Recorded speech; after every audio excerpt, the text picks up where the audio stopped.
ನಮಸ್ಕಾರ ವಿಶೇಷ ಕಾರ್ಯಕ್ರಮಕ್ಕೆ ಸ್ವಾಗತ ನಾನು ಪೂರ್ಣಿಮಾ ನೋಡಿ ರಾಜ್ಯ ಕಾಂಗ್ರೆಸ್ನಲ್ಲಿ ಕಳೆದ ಕೆಲ ದಿನಗಳಿಂದ ಸಾಕಷ್ಟು ಬದಲಾವಣೆಗಳಾಗ್ತಾ ಇದೆ ಸಾಕಷ್ಟು ಬೆಳವಣಿಗೆಗಳಾಗ್ತಾ ಇದೆ ಕಾಂಗ್ರೆಸ್ ನಾಯಕರುಗಳಲ್ಲೇ ಆರೋಪ ಪ್ರತ್ಯಾರೋಪಗಳು ಅವರ ಬೆಂಬಲಿಗರ ಆರೋಪ ಪ್ರತ್ಯಾರೋಪಗಳು ಎಲ್ಲವನ್ನ ಕೂಡ ಗಮನಿಸ್ತಾ ಇದ್ವಿ ಪ್ರಮುಖವಾಗಿ ರಾಜ್ಯದಲ್ಲಿ ಚರ್ಚೆ ಆಗ್ತಾ ಇರುವಂತಹ ವಿಚಾರ ರಾಜ್ಯ ಕಾಂಗ್ರೆಸ್ನಲ್ಲಿ ಚರ್ಚೆ ಆಗ್ತಾ ಇರುವಂತಹ ವಿಚಾರ ಸಿಎಂ ಬದಲಾವಣೆಯ ವಿಚಾರ ಏನೋ ನವೆಂಬರ್ ಕ್ರಾಂತಿ ಆಗಿಬಿಡುತ್ತೆ ಅನ್ನುವ ಮಾತುಗಳು ಕೇಳಿಬರ್ತಾ ಇತ್ತು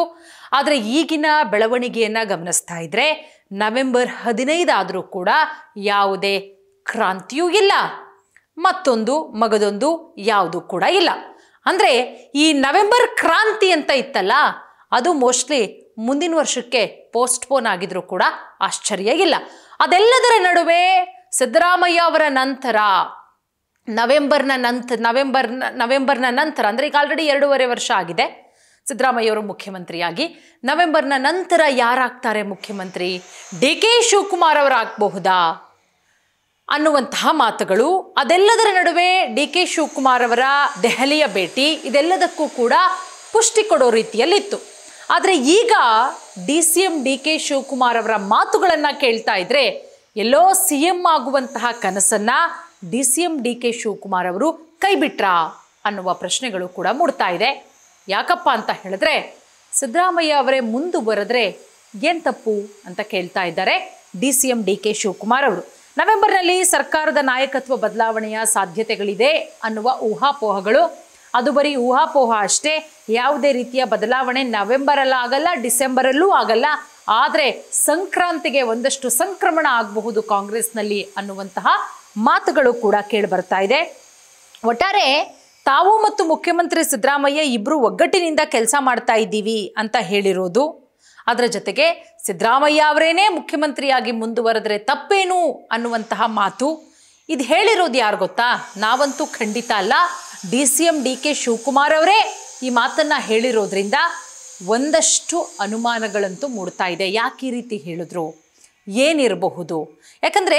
ಕಳೆದ ಕೆಲ ದಿನಗಳ ಹಿಂದೆ ನಾನು ಮತ್ತು ಶಶಿಧರ್ ಭಟ್ ಸರ್ ಅವರು ಚರ್ಚೆ ಮಾಡ್ತಾ ಹೇಳ್ತಾ ಇದ್ರು ಸರ್ ಒಂದು ಮಾತು ಹೇಳಿದರು DCM DK ಶಿವಕುಮಾರ್ ಅವರು ಸಿದ್ದರಾಮಯ್ಯ ಅವರ ಬಳಿ ಒಂದು ರೀತಿಯಲ್ಲಿ ಸಾಫ್ಟಾಗಿ ಮಾತಾಡಿದ್ದಾರೆ ಅಂದರೆ ಆ ರೀತಿ ಸಾಫ್ಟಾಗಿ ಅಂದರೆ ಹಾಗಲ್ಲ ನನಗೆ ಬಿಟ್ಕೊಡಿ ನೀವು ಮಾಡಿದ್ದೀರಾ ನಾವು ಕೂಡ ನಿಮ್ಮನ್ನು ಇದು ಮಾಡಿ ಬೆಳೆಸಿದ್ದೀವಿ ಅನ್ನೋ ನಿಟ್ಟಿನಲ್ಲಿ ಒಂದು ರೀತಿ ಸಾಫ್ಟ್ ಕಾರ್ನರ್ ಮನವಿ ಆ ರೀತಿಯಲ್ಲಿ ಮಾತಾಡಿದ್ದಾರೆ ಅಂತ ಹೇಳಿ ಅದೊಂದು ಬೆಳವಣಿಗೆ ಆಗಿತ್ತು ಈಗ DCM DK ಶಿವಕುಮಾರ್ ಅವರು ಹೇಳ್ತಾ ಇರೋದು CM ಸಿದ್ದರಾಮಯ್ಯ ಅವರೇನೇ ಮುಂದುವರೆದ್ರೆ ಏನು ತಪ್ಪು ಒಟ್ಟಾಗಿ ಕೆಲಸ ಮಾಡ್ತೀವಿ ಅಂತ ಹೇಳಿರೋದು ಯಾಕಂದರೆ